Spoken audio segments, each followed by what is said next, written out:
بسم الله الرحمن الرحيم.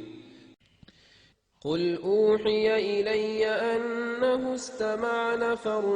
من الجن فقالوا إنا سمعنا قرآنا عجبا يهدي إلى الرشد فآمنا به ولن نشرك بربنا أحدا وأنه تعالى جد ربنا ما اتخذ صاحبة ولا ولدا وأنه كان يقول سفيهنا على الله شططا وأنا ظننا أن لن تقول الإنس والجن على الله كذبا وأنه كان رجال من الإنس يعوذون برجال من الجن فزادوهم رهقا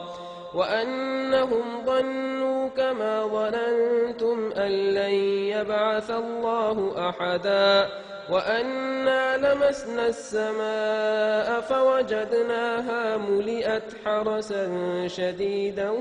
وشهبا وأنا كنا نقعد منها مقاعد للسمع فمن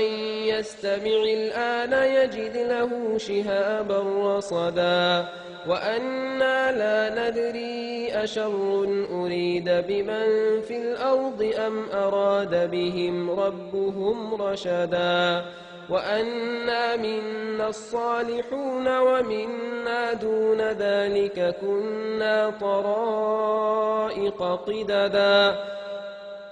وأنا ظننا أن لن نعجز الله في الأرض ولن نعجزه هربا وأنا لما سمعنا الهدى آمنا به فمن يؤمن بربه فلا يخاف بخسا ولا رهقا وأنا منا المسلمون ومنا القاسطون فمن أسلم فأولئك تحروا رشدا وأما القاسطون فكانوا لجهنم حطبا وأن لم استقاموا على الطريقة لأسقيناهم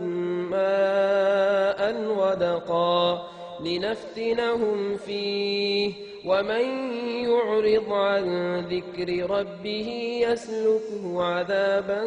صعدا وأن المساجد لله فلا تدعوا مع الله أحدا وأنه لما قام عبد الله يدعوه كادوا يكونون عليه لبدا قل إنما أدعو ربي ولا أشرك به أحدا قل إني لا أملك لكم ضرا ولا رشدا قل إني لن يجيرني من الله أحد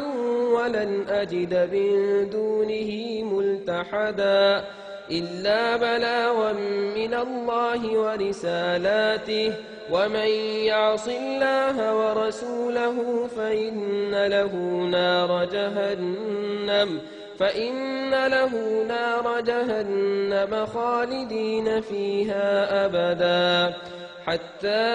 إذا رأوا ما يوعدون فسيعلمون من أضعف ناصرا وأقل عددا قل إن أدري أقريب ما توعدون أم يجعل له ربي أمدا عالم الغيب فلا يظهر على غيبه أحدا إلا من ارتضى من رسول فإنه يسلك من بين يديه ومن خلفه رصدا ليعلم أن قد أبلغوا رسالات ربهم وأحاط بما لديهم وأحصى كل شيء عددا.